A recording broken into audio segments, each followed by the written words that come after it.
Hello, aujourd'hui, comme vous pouvez le voir dans cette vidéo, on va s'attaquer à un sujet très controversé qui est la création de contenu. Et dans cette vidéo précisément, je vais vous expliquer pourquoi poster plus de contenu ne vous rapportera pas plus de clients. Et que peut-être même que ça peut dangereusement abîmer ta marque et abîmer ton personal branding. Si tu ne me connais pas, je suis Nathaniel Philbert, je suis aujourd'hui spécialisé dans le personal branding, j'ai ouvert ma société de personal branding à New York. Alors avant qu'on rentre dans le sujet véritablement de toute cette présentation que j'ai préparée spécialement pour vous, j'aimerais vous mettre un peu dans ce contexte et que vous puissiez comprendre et vous projeter avec moi. Faut juste vous imaginer. Imaginez-vous juste que tout le monde écoute le conseil de poster tous les jours et que tout le monde se met à poster 4, 5 fois, 10 fois, 15 fois par jour. Et donc, tu me diras que Alexandre Mozi, il aimait bien dire que le volume finit par battre la chance. Croyez-moi, en 2026, cette histoire de volume qui bat la chance, ça ne va plus fonctionner. Parce que dans cette ère où finalement on a tellement banalisé la qualité au profit de la quantité, ceux qui vont véritablement s'arrêter, faire une pause, arrêter de crier comme les autres et véritablement apporter un vrai message avec une vraie réflexion et une vraie stratégie, en 2026, 27, 28, c'est eux qui vont gagner. Parce qu'en fait, le marché est en train d'évoluer. Et je suis conscient que beaucoup de personnes n'ont peut-être pas encore compris ce shift qui est en train de se mettre en place. Et pourquoi je décide de faire ces vidéos? Pourquoi je décide de prendre mon temps et de m'asseoir et de vous expliquer ça? C'est simplement parce que j'en ai marre. J'en ai marre de voir autant de personnes perdues sur les réseaux sociaux qui ont une expertise et qui tombent en fait dans le burn-out, littéralement, parce qu'ils veulent créer du contenu constamment. Et finalement, il y en a beaucoup qui culpabilisent parce qu'ils se disent, mais en fait, je crée pas assez de contenu. Et puis tu vas avoir des gourous sur Internet qui vont te dire, mais tu postes pas assez. J'ai essayé ta stratégie, j'ai posté 15 fois, ça n'a pas fonctionné. J'ai un burn-out maintenant, je sais plus quoi faire. En fait, les gars, vous êtes des chefs d'entreprise, vous n'êtes pas des créateurs de contenu. Vous ne devez pas écouter ces personnes qui vous disent, pardon, de poster tous les jours. Arrêtez. Que tu as une entreprise à faire tourner et que la stratégie principale pour faire tourner son entreprise, c'est d'être constamment sur les réseaux sociaux. À partir de ces stratégies-là, il y a un problème. Parce que du coup, le temps que tu passes à faire du contenu, à devoir poster, etc., si t'as pas d'équipe, au début, t'as pas forcément d'équipe, eh bien, ça te demande peut-être 50% de ton temps. Si 50% de ton temps, ce temps-là, tu ne le passes pas avec tes clients. Et qui sait, Dieu seul le sait, et je pense que si vous avez un business, vous savez à quel point c'est extrêmement important de passer du temps pour pouvoir soigner le service que vous apportez à votre client, passer le temps qui est nécessaire pour comprendre votre client, à lui apporter des solutions, lui apporter effectivement votre service. Le contenu, c'est important. C'est peut-être même le plus important dans la chaîne, en fait, finalement, de distribution. Mais créer du contenu tous les jours, c'est être visible. Et on va le voir dans cette vidéo, je vais vous expliquer pourquoi être visible n'égale pas être mémorable. Être vu dans un flux infini sur les réseaux sociaux, sur Instagram, c'est en fait, ça finit par être ennuyant, j'ai envie de vous dire. Et c'est même pas une question que d'ennui, c'est une question aussi d'être oubliable. Lorsque on a 50 coachs qui postent 15 fois par jour dans votre feed Instagram, croyez-moi, vous allez finir par, au bout d'un moment, avoir l'habitude de voir leurs vidéos. Ça va être en fait une commodité. Le même vide, tu n'apprends rien. Tu ne fais que me faire en fait finalement avoir envie de te mettre en mute. D'accord? Donc pour moi, poster plusieurs fois par jour dilue le message principal et ça fait que l'audience elle va finir par en fait être saturée de votre contenu. Et non seulement elle va être saturée de votre contenu, mais vous allez véritablement vous rendre compte de quelque chose qui va se passer très prochainement dans les prochains mois. Les gens vont se détacher un petit peu plus des réseaux sociaux. Parce que si tout le monde commence à se mettre à faire du commercial sur les réseaux sociaux, parce qu'il ne faut pas oublier que de base, les réseaux sociaux sont une plateforme pour pouvoir être justement des liens sociaux. Et on a oublié la partie sociale des réseaux, c'est devenu un lien commercial. Donc c'est finalement comme si vous étiez sur YouTube et qu'il n'y avait que les pubs, en fait. Donc c'est ce qui va se passer. Si tout le monde commence à faire du contenu pour vendre ses services, vendre ses produits, parler de sa vie, parler de ce qu'il fait, etc., pas d'un point de vue divertissement, parce que finalement les gens ils aiment beaucoup le divertissement, mais si tout le monde commence dans le business, être vraiment dans cette dynamique en fait de bruit numérique, les gens vont se détacher des réseaux sociaux et ça va pas faire l'effet que vous recherchez, mais le contraire, vous allez saouler les gens. Euh, Ça nous amène aussi dans une illusion, pour moi, ce qui est négatif, c'est que ça nous amène également dans une illusion, en fait, d'activité. Il ne faut pas, pour moi, confondre être occupé et être efficace. On vous dit souvent travailler, travailler, travailler dur, travailler 7 jours par semaine. Ça travaille 8 jours par semaine. Mais pour moi, la productivité, en fait, n'est pas égale à la quantité et le volume de travail que vous allez amener. Évidemment, encore une fois, on parle de volume parce que pour moi, le volume est l'une pour moi des grosses excuses aujourd'hui en 2026 pour pouvoir faire la qualité. Parce qu'on part dans cette dynamique de vaut mieux faire beaucoup de volume que de faire de la qualité. Alors que malheureusement, c'est le coût de l'épuisement et la baisse finalement de qualité, elle devient inévitable quand tu cherches à faire du volume. L'épuisement créatif tue la capacité à innover et à créer des solutions réelles. Et dans un monde où tout le monde essaie de faire de la quantité, si vous commencez à faire de la qualité, ça va être votre seul, enfin, ça va être l'un des moyens de se faire justement entendre. Parce que dans une salle où tout le monde se met à crier, c'est celui qui chuchote qui se fait justement remarquer, de par sa différence. Et si tout le monde se met à crier, le meilleur moyen que vous pouvez avoir aujourd'hui, c'est de pouvoir chuchoter. Et chuchoter quelque chose de pertinent. Retenez ça. Le piège de la tendance. Ça, c'est un piège que beaucoup de chefs d'entreprise euh, c'est un piège dans lequel beaucoup de chefs d'entreprise tombent, tout simplement parce que euh, ils ont cette illusion des vannées symétriques. Ce que moi j'appelle les vannées symétriques, ce sont les statistiques chiffrées, mais qui ne sont pas associées à votre compte en banque, qui sont associées simplement à votre ego bien souvent. Donc ça veut dire que tu vas faire une petite vidéo où tu vas parler de ta vie et de ta famille, elle va faire peut-être 1 million de vues. Mais à la base, toi, tu es un conseiller commercial. Tu es un conseiller commercial dans l'automobile et tu as décidé peut-être un jour de faire une vidéo où tu parlais de ta famille. Ben, tu vas te rendre compte que ça fonctionne, que ça ramène des vues, que ça ramène des likes, que c'est tendance. Et donc, en fait, au final, tu tombes dans ce piège et tu commences à faire que ça. Et tu te rends compte qu'en fait, au final, ça te rapporte des vues. Mais deep down, au fond de toi, tu sais très bien que ça ne te rapporte pas d'argent. Mais, sur un point de vue social, ça te fait monter au niveau du point de vue social. Ça te donne l'illusion d'être quelqu'un, ça te donne l'illusion d'avoir réussi. Parce que peut-être que ça fait tellement longtemps que tu fais du contenu automobile, personne ne te calcule, personne ne like, personne ne t'encourage. Mais là, tout d'un coup, tu as justement tu as l'impression de semer, tu as l'impression plutôt de récolter les fruits que tu as semés pendant si longtemps. Mais et tu te dis, bon, c'est pas à propos de mon business, mais c'est pas grave. Au moins, les gens, ils aiment bien, donc moi, je continue. C'est un piège. Tu n'es pas créateur de contenu, tu sais une entreprise et tu dois faire de l'argent avec Instagram. C'est pas Instagram qui doit faire de l'argent avec toi. Donc, les algorithmes, forcément, vont favoriser le mimétisme. Ça veut dire qu'ils vont aimer, lorsque quelque chose fonctionne bien, ils vont t'inciter à le faire aussi parce que eux, c'est dans leur intérêt de te faire faire exactement ce qui fonctionne. Puisque plus tu feras et plus tu vas mimiquer ce qui fonctionne, donc les tendances, les trends, les danses, etc., et bien plus on va te mettre en avant. Parce que tu vas être justement mainstream. Paradoxalement, ce que ça ramène également, c'est un problème au niveau de l'identité. Parce que ton identité, ta personnalité, ton authenticité finit par disparaître. Le manque d'authenticité, il devient flagrant. Votre personnalité s'efface derrière des formats préconçus qui ne servent pas votre autorité. Autrement dit, vous suivez des tendances pour amener du monde en termes de visibilité, mais que ces tendances-là ne vous donnent pas en fait plus d'autorité, et bien au contraire, elles descendent votre aura et elles descendent fortement votre autorité face à votre potentiel client. Mais vous vous dites, bon, comme au moins ça ramène des vues, ça ramène des likes et des partages, sur un malentendu, on va peut-être faire des clients. Ça marche pas comme ça. L'absence de fond, évidemment, lorsqu'on est dans du superflu, du mimétisme et des tendances, mais en fait, on ne fait plus attention au fond.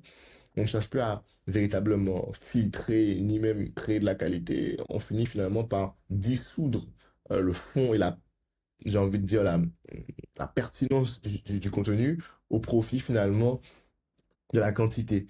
Les tendances privilégient souvent le divertissement éphémère sur les solutions durables. Elle attire l'attention mais ne construit pas la confiance. C'est d'ailleurs pour cela que les réseaux sociaux, principalement Instagram, TikTok et peut-être même LinkedIn, ça dépend, ne sont pas des plateformes sur lesquelles vous allez créer une véritable audience. Vous pourrez créer une véritable audience sur YouTube, par exemple. Lorsque je vous parle comme ça, vous et moi sommes en train d'échanger, vous commencez à comprendre un peu plus comment je réfléchis et vous commencez effectivement à tirer un petit peu plus de valeur de ce que je vous partage. C'est pas sur un short sur Instagram que vous allez en 30 secondes comprendre en fait toute cette psychologie qui se cache en fait derrière cette perception qu'on a sur l'idée de créer du contenu tous les jours. Vous voyez?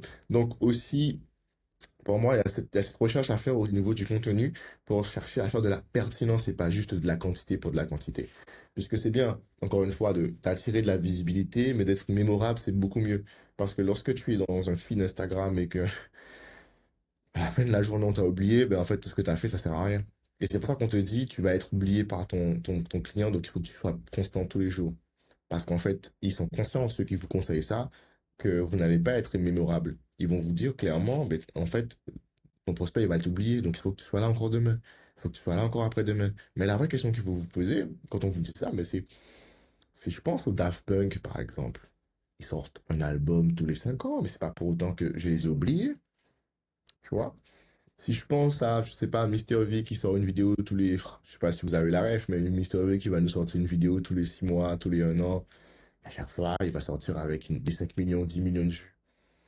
Alors, c'est vraiment très niché, mais encore une fois, ce sont des personnes qui ne sont pas constamment visibles.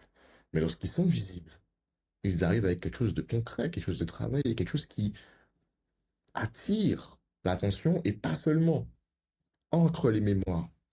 Pour moi, il est préférable de pull up une seule fois par semaine et accrocher la mémoire que d'être là constamment tous les jours parce qu'au final, t'as pas de vie. Tu fais un burn-out en fait. Moi, je vous conseille de favoriser ça davantage. Ça vous fera même, en tant que chef d'entreprise, plus plaisir de partager du concret que juste de partager des trends. Vous allez vous rendre compte au fur et à mesure qu'on avance dans cette vidéo que vous avez que intérêt finalement à créer de la qualité plutôt que d'aller dans la quantité. Alors, l'ingénierie de perception, c'est un point super important parce qu'une fois que vous avez compris que ça ne sert à rien de créer du contenu dans le vide, on comprend qu'il faut qu'on crée du contenu. Mais il y a un autre problème qui vient se poser, c'est comment on crée ce contenu-là. Qu'est-ce qu'on crée et comment on arrive finalement à rester authentique tout en justement tout en parvenant à vendre et en même temps sans trop vendre. C'est là qu'on arrive à dans ce que moi j'appelle l'ingénierie de perception. Si aujourd'hui, je vous montre la photo de mec qui flex dans sa Lamborghini, d'accord? Et de notre, je vous montre un mec qui est dans son bureau avec 10 employés devant lui, il est devant un tableau. Et je vous demande de me dire lequel des deux vous semble peut-être être plus expert dans son domaine pour vous accompagner. Il y en a un, il montre en fait une réussite financière parce qu'il a pu s'acheter une Lamborghini, et puis il y en a un autre qui s'affiche devant un tableau avec ses équipes et dans son bureau. La réalité, c'est que les deux ont les mêmes informations et les deux ont la même chose. Qu'est-ce que je veux dire par là? C'est que tu vas avoir Paul d'un côté qui va poster du contenu dans son bureau avec ses équipes, mais Paul a aussi une Lamborghini. Et tu vas avoir Jacques. Jacques qui a aussi des équipes et qui a aussi un bureau, mais qui a aussi une Lamborghini, mais qui va choisir de montrer sa Lamborghini. Qu'est-ce qui va se passer? En fait, en fonction des besoins et de ton ICP, donc en fonction de ton client idéal, montrer un point ou un autre va effectivement te mettre sur un point d'autorité. Si par exemple tu veux vendre à des adolescents de 18-19 ans une formation en crypto, eh bien tu vas te rendre compte que eux, ce qu'ils vont véritablement viser comme système de réussite, ça va être la Lambo. Ils vont s'en foutre de savoir si c'est dans un bureau avec des employés. Pour eux, ce ne sera pas un signe de réussite être dans un bureau avec des employés. C'est pas un signe de réussite pour eux. Donc, ils vont faire quoi? Si tu dois faire quoi, toi? Si tu veux vendre à cet ICP, si tu veux vendre à ce client idéal, eh bien, tu vas montrer ce que lui va considérer dans sa perception comme étant de la réussite. À l'inverse, si tu veux vendre à des mecs de 30-40 ans qui, eux, sont en train de créer un véritable business et qui ont besoin, en fait, de faire confiance à une perception de quelqu'un qui semble répondre à ce que eux, ils considèrent comme de la réussite, eh bien, tu vas montrer ce que Pierre fait, lui, avec, finalement, ses employés et ses équipes. Pourtant, les deux, ils ont une lambeau, les deux ont un bureau, les deux ont des employés, mais ils ont choisi une perception différente. Et c'est là où, pour moi, on met en place ce qu'on appelle l'ingénierie de perception. L'art de structurer intentionnellement la manière dont votre audience perçoit votre expertise et votre valeur. C'est pour moi ça la différence entre juste créer du contenu authentique et créer de l'ingénierie de perception. Lorsque tu crées de l'ingénierie de perception, tu décides avec intention ce que tu veux montrer ou pas à ton audience en fonction de ce que eux ils vont percevoir comme un élément de crédibilité, un élément d'autorité, comme un élément qui va leur amener un petit peu plus proche de la conversion pour travailler avec vous. Donc, ce que vous devez impérativement faire, c'est inspecter et vous questionner, comme moi je l'ai fait, je l'ai clairement fait ici. J'ai créé, moi, par exemple, un document où je vais avoir en détail précisément mes 3 personas. Dans ce document-là, je sais précisément quel est le budget de mon client idéal, son métier, son CA actuel. Je connais également ses signes, en fait. Je vous mettrai ce document-là si vous voulez en exemple. Envoyez-moi sur Instagram Persona PDF et je vais vous envoyer ce document-là. Ça vous permettra d'avoir une idée de à peu près ça ressemble à quoi en fait ce genre de document. Mais il est extrêmement important de l'avoir parce que c'est un peu votre support, votre guide pour vous aider à savoir en fait comment votre client réfléchit, fonctionne et quels sont ses signes d'autorité.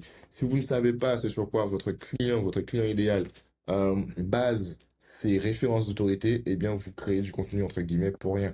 Pourquoi?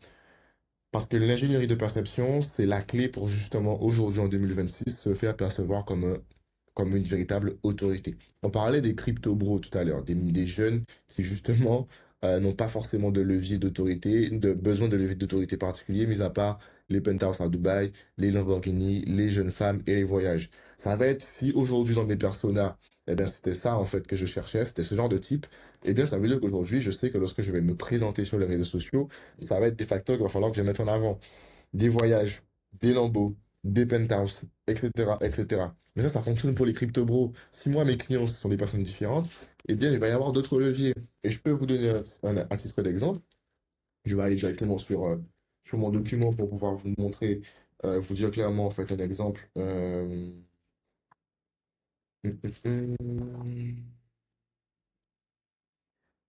Alors, on va aller sur...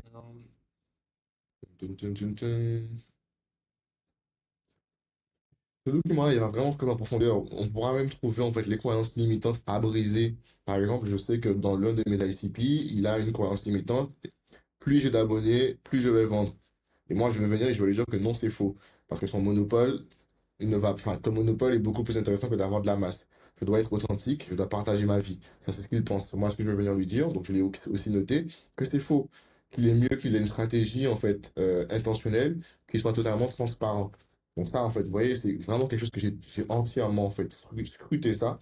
Donc je sais principalement quels sont, en fait, tous les éléments auxquels, en fait, mon client idéal a en tête. Je sais également ce que lui considère comme étant des éléments de réussite. Donc, j'essaie de les trouver pour pouvoir vous montrer. Qu'est-ce que mon client idéal considère comme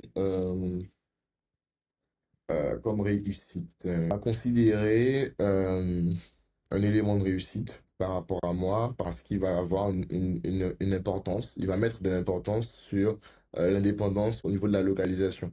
Donc, parmi mes ICP, donc parmi mes clients idéaux, j'en ai trois principalement. Eh bien, il y en a un qui va mettre beaucoup de valeur dans le fait de pouvoir avoir une sorte de liberté temporelle, mais aussi physique. Donc, le fait, par exemple, que je sois un entrepreneur qui voyage entre Bali, New York, et qui a justement sa maison à New York, sa maison à Bali, et qui voyage entre les deux, c'est une preuve, en fait, qu'on peut aller chercher de la liberté et du succès, et que justement, je vis ce que je dis. Un autre des éléments que l'on va trouver sur les désirs profonds de mon ICP, ça va être typiquement l'anti-hustle culture. Cette idée d'Alexandre aussi de travailler 7 jours sur 7, moi je suis contre ça. Et je le prouve dans mon quotidien. Parce que vous regardez mes vlogs, vous regardez ce que je fais, je vis ma vie. Donc je travaille dur, oui, mais je vis aussi. Donc je suis pas dans cette dynamique de hustle culture, de on travaille dur, on ne vit pas, et puis on va prendre la retraite à 35 ans, mais on se sera grillé la santé à travailler toute la journée devant les ordinateurs pendant 15 ans. C'est pas ma dynamique. Donc, si mon ICP aujourd'hui, mon client idéal, connecte aussi avec ses valeurs, il saura que, en fait, j'incarne pleinement, justement, cette idéologie même dans ma vie. Donc, vous voyez, ce sont les petites subtilités qui viennent justement alimenter mon autorité de par l'ingénierie de perception que je décide finalement de montrer ou de ne pas montrer. Parce que comme je vous l'ai expliqué tout à l'heure, Paul et Jacques, ils ont tous les deux en fait le même style de vie finalement. Mais il y en a un qui a décidé de mettre en avant plus un style de vie que l'autre. Et donc c'est là en fait finalement qu'on comprend que l'authenticité n'est pas juste en fait le fait de faire de la thérapie publique et de montrer tout ce qui se passe dans votre vie, mais de pouvoir choisir ce qu'on veut montrer en fonction de comment en fait on veut être perçu et comment on veut être perçu va déterminer, enfin, et comment on veut être perçu va être décidé et déterminé en fonction des clients avec qui on veut travailler justement sur les réseaux sociaux. De l'exposition à l'autorité. Ne cherchez plus à être partout, mais à être perçu comme la référence incontournable. Votre objectif n'est pas d'être partout. Vous n'êtes pas des influenceurs, vous ne devez pas avoir des équipes de clipping qui vous font être partout si vous n'êtes pas dans de la masse. Si vous êtes dans du low ticket et que vous voulez travailler avec tout le monde, pourquoi pas? Si vous avez peut-être une marque de bijoux, vous avez une marque de chapeau, vous avez une marque de vêtements, et donc du coup, en fait, vous avez envie de toucher tout le monde, ça ferait sens de pouvoir être présent partout. Mais si vous avez un produit, un service bien spécifique qui s'adresse à un public bien spécifique, vous n'avez aucun intérêt d'être sur TikTok, d'être sur Instagram, etc., etc. Alors oui, c'est bien de pouvoir le faire lorsqu'on a commencé à mettre en place des systèmes et qu'on a de l'argent. Lorsqu'on a commencé à avoir des équipes, on peut commencer à devenir un petit peu plus mainstream. Lorsqu'on a commencé à vraiment faire construire une équipe. Mais si vous êtes vraiment au début de la mise en place de votre expertise, ça ne vous sert à rien d'être partout. Réfléchissez encore une fois par rapport à votre ICP. Décidez où est-ce que pour ceux qui ne savent pas, ICP, c'est le client idéal. Donc c'est vraiment le profil, c'est votre persona, c'est votre client idéal. Réfléchissez, vous demandez-vous où est-ce que se trouve mon persona. Si mon persona est sur LinkedIn, je all in sur LinkedIn. Je n'ai rien à faire d'autre que être sur LinkedIn. D'accord? Et lorsque je commence à avoir de l'argent, là, je vais peut-être embaucher une équipe et je vais commencer à être sur Insta, je vais commencer à être sur YouTube, etc., etc. Intentionnalité. Chaque pièce de contenu, chaque pixel de vous sur les réseaux sociaux doit être intentionnel. Vous ne devez laisser rien au hasard. Rien que vous postez, rien que vous ne faites doit être laissé au hasard. Chaque contenu doit renforcer un pilier spécifique de votre expertise. Vous n'êtes pas là pour pouvoir faire un show-off de votre ego, pour montrer votre argent, montrer votre belle voiture. Si vous montrez votre voiture, il faut que ça ait un intérêt pour votre business. Si vous montrez votre iPhone, il faut que ça ait un intérêt pour votre business. Arrêtez de penser que l'authenticité, c'est juste de tout montrer sans réfléchir. Parce que c'est la plus grosse fourberie que les gros gourous vous ont raconté. Eux-mêmes ils ne le font pas. Beaucoup d'entre eux, en fait, vont vous donner l'illusion qu'ils sont authentiques, mais en fait, ils sont simplement en train de faire de l'ingénierie de perception et décident ce qu'ils vous montrent et ce qu'ils ne vous montrent pas. Si on va en profondeur et que je vous donne le nom de n'importe quel influenceur, je suis sûr que vous allez avoir du mal à pouvoir me donner d'autres aspects de leur vie que les aspects qu'ils ont montrés. Parce que vous allez vous poser en profondeur et vous demander, mais qu'est-ce qu'ils ne me montrent pas? Parce qu'il y a des choses qui montrent, qui donnent l'illusion du fait qu'il montre toute sa vie, mais ne montre pas toute sa vie. Si je vous demande, elle est comment sa maison? Où est-ce qu'il habite? Il a une femme, il a des enfants. Alors pour certains chefs d'entreprise, vous aurez peut-être la moitié des réponses, mais pour beaucoup d'entre eux, vous allez vous rendre compte que vous ne les connaissez pas tant que ça, que vous les connaissez à partir des éléments qu'ils vous montrent, mais qu'il y a beaucoup d'éléments qu'ils ne montrent pas. Et ça, en fait, c'est là l'ingénierie de perception. Ce n'est pas simplement de faire l'erreur de montrer toute sa vie, c'est de faire le choix intentionnel de ce qu'on veut montrer. La clarté de votre positionnement détermine la direction et le prix que vos clients seront prêts à vous payer. Plus vous serez clair dans votre valeur, dans ce que vous apportez, dans votre offre, plus on sera à même à vous payer plus cher. Plus une offre, elle a l'air floue, plus une offre, elle a l'air complexe, moins elle a de valeur. Si votre promesse de transformation, votre promesse je le mot en anglais qui me vient, votre promesse d'achievement, c'est votre promesse de réussite finale, elle n'est pas claire et que la transformation que votre client va potentiellement avoir grâce à vous n'est pas suffisamment claire, vous ne pourrez pas chiffrer correctement. Donc, en résumé, avant de passer à l'authenticité stratégique, ce que je vous conseille de faire, c'est de prendre le temps de pouvoir clarifier votre offre. D'accord? Une offre claire, une offre simple, une offre qui est facile à dire en une phrase. S'il vous faut plus d'une phrase pour expliquer votre offre, il faut la revoir. Votre offre doit être claire, limpide, et la transformation doit être claire et limpide aussi. Et c'est à partir de là que vous pouvez vendre du high ticket. Passons à la suite. L'authenticité stratégique, alignement des valeurs. L'authenticité n'est pas un déballage de votre vie privée, comme on l'a vu, c'est l'alignement strict entre vos valeurs profondes et les solutions que vous proposez. Et ça, c'est un point super, super important. Facteur de mémorisation.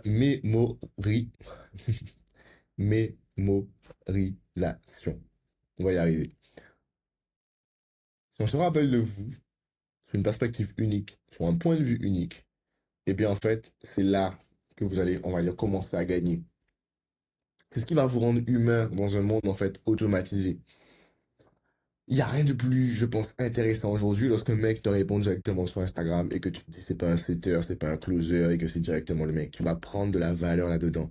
Dans un monde où tout le monde veut automatiser, dans un monde où tout le monde, en fait, a envie de faire des clones, de faire des IA, de faire des voix. Même moi, je suis passé par là. Mais j'ai compris que la plus grande valeur que je pourrais avoir, c'est d'être authentique et d'être moi-même. Et d'arrêter de vouloir automatiser. Alors oui, forcément, je serai plus cher. Je serai plus cher que les ceux qui automatisent. Mais dans une ère où tout le monde voudra automatiser, eh bien moi, moi client, peu importe le service, je serai prêt à payer beaucoup plus pour avoir accès à un humain.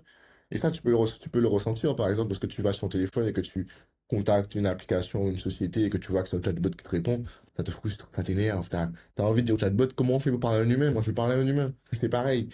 Il arrivera un moment, il va falloir payer pour pouvoir parler à un humain. Et qu'il va falloir que tu te contentes de parler à une IA, en fait.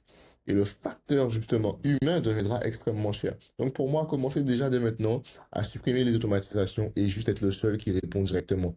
Donc, par exemple, quand vous m'envoyez un DM, c'est pas un... J'y ai pensé. J'ai pensé à faire ça. J'ai pensé à automatiser parce que j'ai les outils, je sais comment le faire. L'IA, c'est quelque chose que je maîtrise très très très bien. Pourtant, j'ai décidé d'arrêter. Je faisais des clones de vidéos de moi, j'ai arrêté. Parce que je me suis dit que si je veux être authentique, mais au-delà d'être tout simplement authentique, si je veux justement faire la différence, dans une ère où l'IA va pouvoir permettre à tout le monde de pouvoir copier les voix, cloner les voix, créer des messages, répondre à ma place, etc.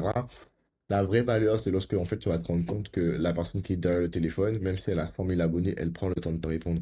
Alors oui, je sais que c'est quelque chose qui va être compliqué, mais comme je suis pas dans une dynamique d'être influenceur super connu mondialement et que je veux me nicher dans un domaine bien spécifique, je vais pas recevoir 100 000 messages par jour, tu vois. Donc je suis pas dans une démarche non plus de chercher à faire 100 000 messages par jour, ça ne m'intéresse pas. Moi, je veux avoir 10 messages et ces 10 messages de personnes avec qui on va travailler et on va pouvoir avancer ensemble. Je suis pas dans une dynamique d'avoir 100 000 personnes, tu vois. Pour moi, ça me sert à rien d'avoir 100 000 personnes non qualifiées qui veulent m'envoyer des messages. Parlons de façon concrète et avançons ensemble et on sait pourquoi on est là. Donc ça, c'est ce que moi, je vais constamment, j'ai envie de dire, chercher. Le lien émotionnel. Créer un lien, comme je le disais, qui transcende l'algorithme. L'authenticité génère une confiance immédiate. Dans un monde où justement l'IA commence à prendre en fait le dessus, l'authenticité deviendra la nouvelle en fait currency. Plus vous pourrez avoir accès à une authenticité pure et brute, et quand je parle de pure et brute, encore une fois, on ne parle pas de thérapie publique, on ne parle pas de raconter sa life sans filtre, on parle d'avoir justement une maîtrise sur ce qu'on partage et de pouvoir le faire avec intention. D'accord? Donc, stratégie du choix. L'authenticité stratégique consiste à choisir quel aspect de votre expertise mettre en avant en lumière pour servir vos objectifs commerciaux. Alors, on va pas le répéter, mais je pense que vous l'avez compris. L'authenticité, ce n'est plus une question de juste de raconter sa life et de raconter qu'est-ce qu'on a mangé ce matin. Vous regardez mes stories avant, je le faisais, maintenant je ne le fais plus. J'ai quasiment 70 000 abonnés, je crois, sur Instagram. Et je les ai eus, ces abonnés-là, principalement parce que je faisais effectivement de la thérapie publique. Je racontais ma vie, etc. Et puis, je me suis rendu compte que la majorité des gens qui me suivaient n'étaient pas là forcément pour le business. C'est d'ailleurs pour ça que j'ai créé une nouvelle page Instagram qui est uniquement faite pour le business. Donc, je continue. Vous me direz, ben, Nathanaël, tu es un peu un influenceur. Bon, malgré moi, j'ai envie de dire. Et je ne m'en cache pas, puisque j'ai d'autres facettes. Je fais aussi de la peinture. Donc, je me dis, bon, je vais utiliser ça pour pouvoir effectivement partager mon art. Mais si on parle de business, j'ai un compte Instagram où on parle que de business. Et je ne m'en cache pas. Parce que je n'ai pas de honte, justement, à avoir de partager mon business, de partager mon expertise. Donc, un message clair pour un problème spécifique. Donc, c'est d'ailleurs pour ça que j'ai créé la nouvelle page Instagram, parce qu'il était nécessaire pour moi de pouvoir justement avoir un lieu où je peux partager ce message de façon claire et ne pas ennuyer ma communauté. Parce que je sais que les personnes qui me suivent sur ma page business, elles sont là pour le business. Elles n'attendent pas à ce que je parle de peinture, que je parle de voyage, elles s'attendent à ce que l'on parle de business. On est là pour parler business. Et ça, en fait, c'est extrêmement important d'avoir justement cette audience qui est là pour écouter ce que vous avez à dire par rapport à ce que vous proposez et par rapport à vos services. Et pas parce que vous faites le clown et que vous dansez en fait comme un monkey sur Internet. D'accord? Si vous faites ça pour avoir des vues, vous n'allez pas avoir de clients. Croyez-moi, la plupart des gens qui font ça, ils sont broke, ils n'ont pas l'argent. Si vous parlez à tout le monde, vous ne parlez à personne. La clarté commence par l'exclusion, pardon, de ceux qui ne sont pas vos clients idéaux.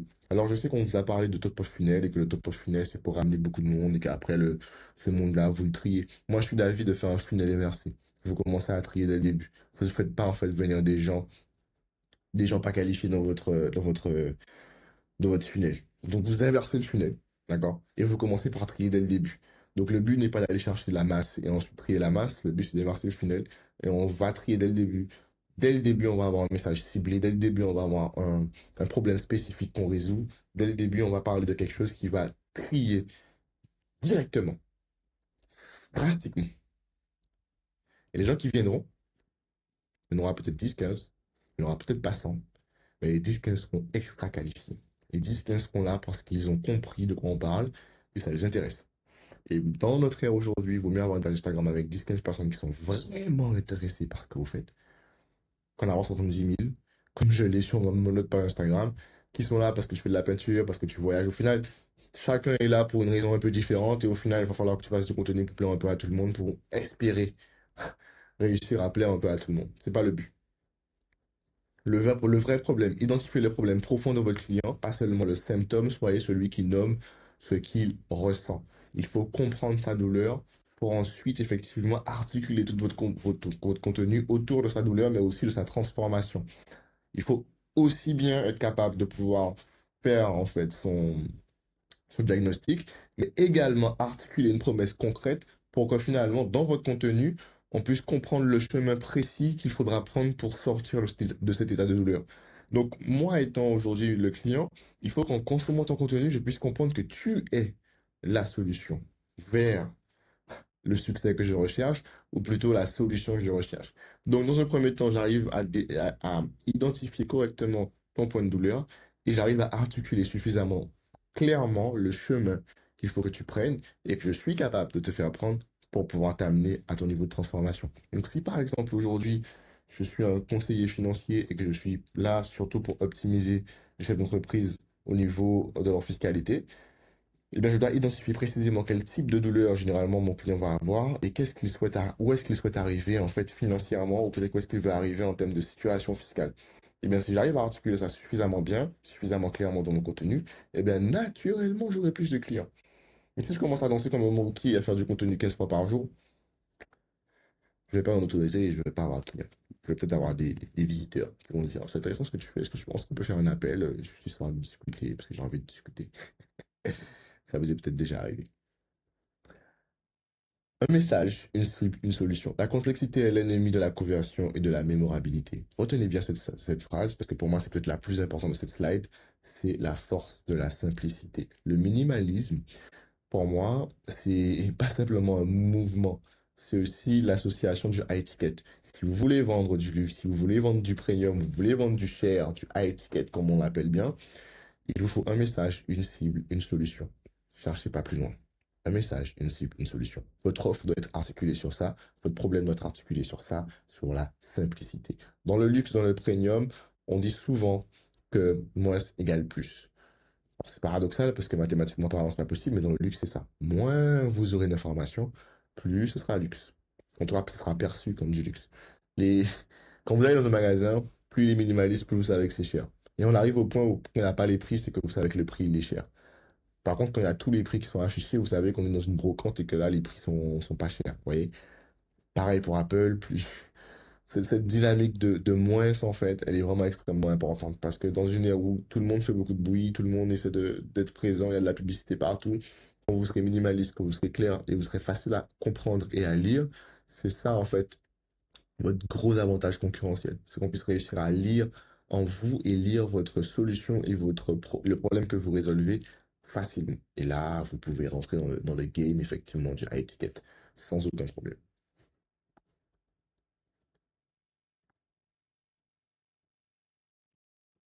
Quand tout le monde se met à poster tous les jours, il y a un phénomène qui se passe.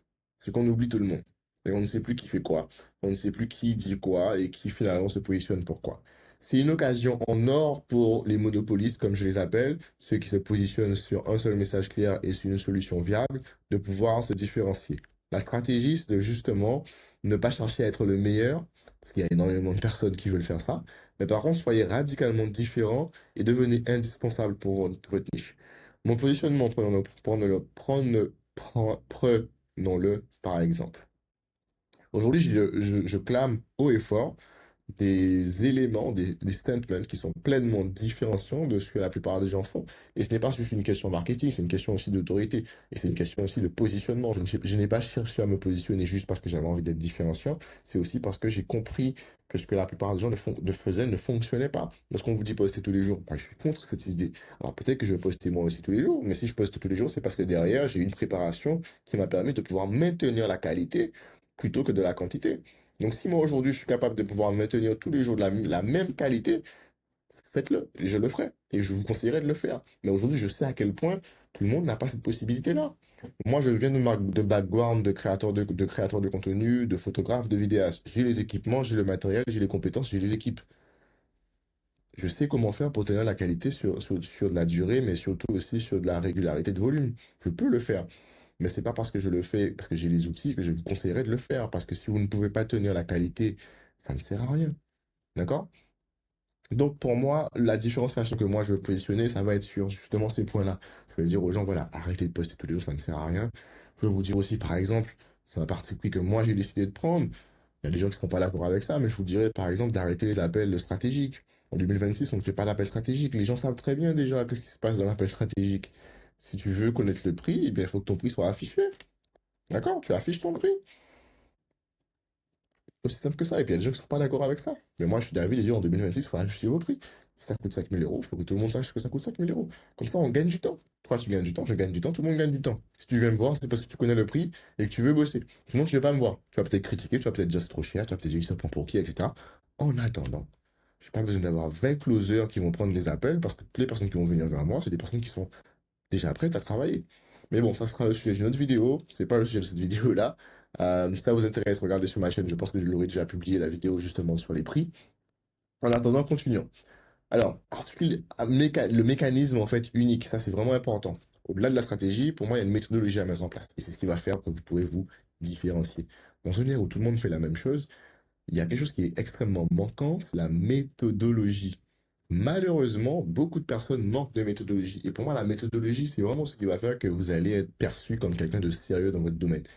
Quand vous allez voir un coach sportif, par exemple, il peut avoir de très bons résultats, de très bons avant-après, mais ce qui va faire que vous allez le crédibiliser davantage et que peut-être que vous allez le payer plus cher, c'est s'il se présente avec une méthodologie unique.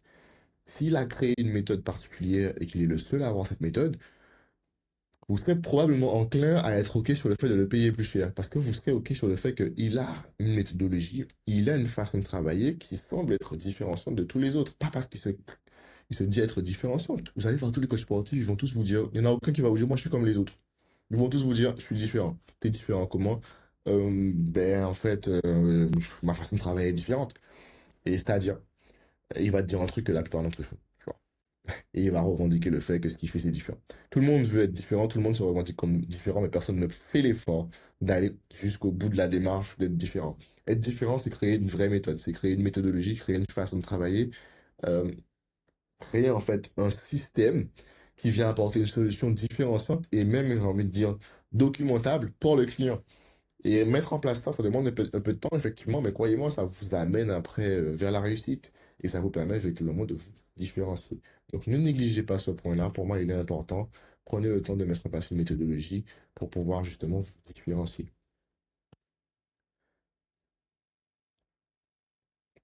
Le résultat, transformer la comparaison en évidence. Si le client veut votre résultat unique, il doit passer par vous. Évidemment, lorsqu'on arrive à mettre un système d'autorité avec une propre méthode et une façon propre de pouvoir communiquer, et bien naturellement, le client il a envie de travailler avec nous et pas avec quelqu'un d'autre. Donc le but n'est pas, comme on est en train de le voir au fur et à mesure, hein, d'être extrêmement présent. Le but pour moi, c'est de pouvoir créer toute une architecture autour de votre contenu, de façon à ce que chaque fois que vous publiez quelque chose, que ça puisse venir servir toutes ces idéologies qu'on est en train de mettre en place et qu'en plus ça puisse en fait au fur et à mesure construire votre autorité. Et l'autorité se crée de façon intentionnelle. Je pense que vous commencez à le comprendre. Donc, le tout est au niveau de l'intention. Tout est une question d'intention et pas d'hasard. Donc, le plan d'action, concrètement, en 4 points. Réduction de la fréquence. Divisez par deux votre volume de publication actuel pour libérer du temps créatif et stratégique. Comme vous pouvez le voir, tout ce qu'on a vu devient intentionnel et donc par extension demande du temps de préparation. Vous ne pouvez plus en fait faire comme on vous le dit, faire du contenu juste raw comme ça, là, au poney. J'en ai marre des gens qui disent ça. Ils te disent, prends le téléphone, pose le téléphone. Alors, c'est vrai que ça fonctionne parfois, mais ça ne fonctionne plus de cette façon-là. En tout cas, vous ne serez pas perçu comme un expert si vous n'arrivez pas, en fait, à structurer vos idées. Si vous vous mettez à prendre votre téléphone et à faire du contenu raw toute la journée comme ça, vous n'allez pas, en fait, avoir d'autorité. On va vous prendre pour quelqu'un qui raconte sa vie ou quelqu'un qui a des idées, mais pas quelqu'un qui a une structure véritablement. Parce que forcément, lorsque vous ne préparez pas vos vidéos, que vous ne préparez pas la structure, que vous ne préparez pas l'intentionnalité derrière la vidéo, eh bien, on se retrouve avec quelque chose de complètement improvisé. Et pour moi, l'authenticité n'est pas improvisation. L'authenticité improvisée, c'est thérapie publique. L'authenticité stratégique est égale client. D'accord? Donc, on arrête de faire du contenu toute la journée raw, comme on l'appelle, et on commence à faire du contenu intentionnel. Ça n'empêche pas que vous pouvez utiliser le téléphone. Ça n'empêche pas que vous pouvez le faire sans script. Mais ça empêche que vous le fassiez sans préparation. Arrêtez. Préparez-vous. C'est comme si, en fait, vous allez devant le Super Bowl avec 10 millions de personnes potentielles qui vous regardent et vous êtes en freestyle. Vous pouvez donner l'illusion de freestyle si vous voulez. Mais s'il vous plaît, ne faites pas de freestyle. C'est l'opportunité que vous avez de pouvoir faire des clients. Et chaque apparition publique doit être intentionnelle. Parce que c'est la première chose qu'on va avoir de votre perception. Bref, inversez le temps gagné dans l'étude des problèmes réels de votre audience. Donc le temps que vous avez gagné en arrêtant de poster tous les jours, utilisez-le pour justement aller faire de la recherche profonde. Et s'il vous plaît, faites-moi un plaisir, créez-moi un document comme ça. Créez-moi un document comme ça avec tous vos clients, avec votre ICP, tous vos clients idéaux. Allez en profondeur dans leur méthodologie, allez en profondeur dans leur façon de réfléchir, allez en profondeur dans leurs triggers, dans leurs croyances limitantes, allez en profondeur sur ce qu'ils ont véritablement besoin et créez votre contenu à partir de ça. Créez 3 à 5 contenus piliers qui démontrent votre méthodologie unique et votre autorité. Ça, c'est un point important. Avant d'aller créer 50 000 contenus, il vous faut des contenus autorité. Pour moi, il vous faut 3 contenus indispensables. Il faut que ces contenus-là soient présents et visibles facilement sur vos réseaux. Il va falloir qu'ils soient visibles si vous êtes sur YouTube. Il vous les faut sur YouTube. S'ils sont sur Insta, si vous êtes sur Insta, il vous les faut sur Insta. C'est les 3 contenus que je vais vous donner et restez bien avec moi pour pouvoir justement bien les noter. Contenu numéro 1, votre histoire. Les gens aujourd'hui, ils achètent des histoires. Ils n'achètent pas en fait euh, juste un produit ou un service. Ils ont besoin en fait de comprendre qui vous êtes et pas simplement votre légitimité, mais simplement comprendre en fait votre parcours. Donc il vous faut une vidéo, votre histoire. Elle fera pas beaucoup de vues, mais ça on s'en fout. Et on s'en fout qu'elle fasse beaucoup de vues. Le but c'est qu'elle soit présente et qu'elle existe. Comme ça, à chaque fois qu'un client il hésite à peut-être bosser avec vous, le fait de vous connaître un petit peu plus va aussi et surtout lui permettre d'avoir un petit peu plus de confiance en vous. Donc il vous faut une story. euh, Histoire, il vous faut une story autorité. Dans la story, enfin une story, pardon, une vidéo autorité. Dans la vidéo autorité, c'est là où vous allez articuler finalement votre méthodologie. Donc c'est là où vous allez parler en fait de la façon, on a parlé tout à l'heure, la fameuse méthodologie. Donc dans une vidéo, il faut que vous articuliez finalement comment vous travaillez, quels sont les process que vous mettez en place, etc. Et quel est le résultat qu'on va escompter lorsqu'on travaille avec vous. Ça va permettre au client de véritablement comprendre comment s'articule le pont que vous lui proposez. Parce qu'aujourd'hui, si vous vendez un service ou un produit, généralement, c'est que votre client il est dans une situation A et qu'il va aller dans une situation B et que votre pont, en fait, le pont qui va lui permettre d'arriver du point A au point B, c'est vous. Et donc, cette vidéo-là, elle est là pour pouvoir expliquer comment l'architecture de votre pont fonctionne, pour lui permettre de pouvoir être en totale confiance parce qu'il va investir dans votre pont. D'accord? Donc, ça, c'est la deuxième vidéo. Et la troisième vidéo, c'est la vidéo qui sera associée à votre légitimité. Alors, pardon, votre légitimité. Quand je parle de légitimité, c'est souvent associé aux clients que vous avez déjà aidés, aux résultats que vous avez réussi à obtenir, et ne pas hésiter aussi à mettre des échecs. On peut avoir un ratio entre un échec et peut-être 4 résultats réussis. Insérer un échec permet de comprendre aussi que vous avez itéré, réitéré et que vous avez appris de vos échecs. Donc, toujours présenter par exemple des échecs comme des points en fait justement d'amélioration en disant, clairement, je vais vous donner mon exemple. J'avais des clients que j'accompagnais dans le personal branding. Je suis conscient aujourd'hui qu'il y en a beaucoup, au début, en tout cas, lorsque je n'avais pas encore créé ma méthode, que je n'ai pas pu suffisamment bien conseiller. Pourquoi? Parce que je donnais des conseils génériques. Je leur disais créer du contenu tout le temps. Je les accompagnais dans la création de contenu. Je n'avais pas en fait toute cette méthodologie que j'ai aujourd'hui pour pouvoir véritablement les accompagner. Donc, je le reconnais pleinement en disant que dans mon parcours justement d'accompagnement, étant toujours cette démarche de vouloir m'améliorer, eh bien, au début, forcément, bah, c'était pas le top. Mais aujourd'hui, je peux dire que, avec l'expertise, avec l'expérience, avec la méthode que j'ai créée aujourd'hui, la méthode Spectre, je peux dire que je peux garantir que voilà, maintenant, je sais comment amener un client du point A au point B. Donc, ce point aussi de crédibilité et d'autorité, il est extrêmement important. Donc, voilà les 3 vidéos qu'il vous faut impérativement. Soit qu'il faut qu'elles soient épinglées, il faut qu'elles soient visibles, il faut qu'elles soient accessibles pour votre client. Il faut qu'il puisse, un, voir en fait l'impact que vous avez dans la vie des clients avec qui vous travaillez. Deux, il puisse voir votre méthodologie. Et trois, voir votre histoire. Il vous faut ces 3 contenus-là. Ça va être vos piliers de perception. Et si par exemple, vous avez d'autres éléments importants, comme par exemple, si par exemple je dis voilà que mon business fonctionne bien, etc., il me faut en fait ces piliers de perception qui sont importants. Je ne peux pas prétendre que voilà, par exemple, je prends mon exemple, je ne peux pas prétendre qu'aujourd'hui je travaille 3 jours sur 7 et qu'en fait dans mon lifestyle, tu vois pas que je travaille 3 jours sur 7. Parce que du coup, dans mon contenu, je vais te dire que oui, je profite un peu de la vie, je fais du tennis, je voyage, je suis pas esclave dans mon travail, tu vois. Donc, ça doit faire partie des piliers de perception que tu dois retrouver aussi dans mon contenu. Que ce soit dans mes stories, que ce soit dans mes vidéos, faut que tu retrouves en fait cette cohérence entre le gars qui te dit qu'il profite de sa vie et qui bosse pas H24 et le contenu qui sort sur ses réseaux sociaux, tu vois. Donc, c'est pour ça qu'en fait, on va bien au-delà des 3 contenus parce qu'en fonction des différents piliers que vous aurez à mettre en place, et ces piliers-là, vous saurez comment le mettre en place à partir de ce document-là, eh bien, c'est grâce à ça, justement, que vous serez capable, eh bien, de pouvoir, en fait, constituer les contenus piliers pour votre perception. Dernier point, passer des vanity metrics aux métriques qui ont de l'impact. Donc, arrêtez de chercher les likes, arrêtez de regarder les vues, regardez les niveaux de conversion, regardez comment, en fait, tel contenu a créé de l'interaction, comment tel contenu a ramené des appels, si vous fonctionnez avec des appels, comment tel contenu a ramené, en fait, une vente, etc. Regardez plutôt ces impacts-là, plutôt que des contenus, en fait, qui sont liés à des métriques de likes, etc. Ça, c'est vraiment super important. J'ai tellement de clients qui sont comme ça. Détachez-vous des likes. Détachez-vous, tout ça, ça sert à rien. Ça sert véritablement à rien. À part vous faire un burn-out parce que vous êtes dans une dynamique de recherche constante de vues et de likes. J'ai eu tellement de clients à l'époque, hein, parce que du coup j'ai arrêté de travailler avec ces personnes-là, mais j'avais tellement de clients qui ne juraient que par les vues. Ils ne regardaient même pas si ça performait, est-ce que ça rapportait des clients, est-ce qu'il y avait des clics sur le site, est-ce que ça... Non. Cette vidéo-là, elle a pas beaucoup marché, hein. Il n'y a pas beaucoup de likes, hein. C'est pas bon ce que vous avez fait. En tout cas, je pense que 2026 va être une ère où les gens vont potentiellement se rendre compte de ça. Après, je pense que le temps qu'ils se rendent compte, pareil, ça va être les premiers qui vont se positionner sur le personal branding, qui vont vraiment se positionner comme des autorités. Parce que comme toutes les tendances, là, les personnes sont en train de se rendre compte. Enfin, non. La tendance actuelle, c'est que tout le monde veut foncer sur créer du contenu tous les jours. Sauf que, croyez-moi, dans maximum 2 3 mois, quand tout le monde va se mettre à poster 5 fois par jour, il va y avoir une overdose.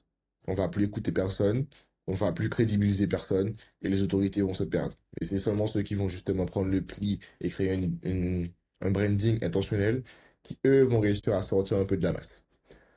Aujourd'hui, je vous suggère vraiment, je vous exhorte, reprenez le contrôle de votre créativité. Le burn-out n'est pas une fatalité, c'est un signe d'une stratégie défaillante. Votre valeur ne se votre valeur aujourd'hui ne réside pas en fait dans votre capacité à nourrir l'algorithme. Ce n'est pas ça pour moi faire de l'argent ni même euh, créer de l'autorité. Priorisez votre message et votre clarté stratégique sur le volume. Le volume ne sert plus à rien pour moi aujourd'hui si vous n'avez pas de stratégie claire. L'ingénierie de perception est votre levier de croissance durable. Donc, on oublie tout ce qui est volume et on se concentre sur le message clair. Et si on a un message clair, et on a la capacité de pouvoir le diffuser en volume, eh bien on le fait. Autrement, on ne fait pas de volume si on n'a pas de qualité. J'espère que cette vidéo vous aura plu. Si vous avez apprécié ce moment avec moi, je vous invite à vous abonner à la page et à me laisser un petit commentaire d'encouragement. Ça me fera toujours plaisir. Et puis on se voit très très bientôt pour une prochaine vidéo. Ciao, ciao.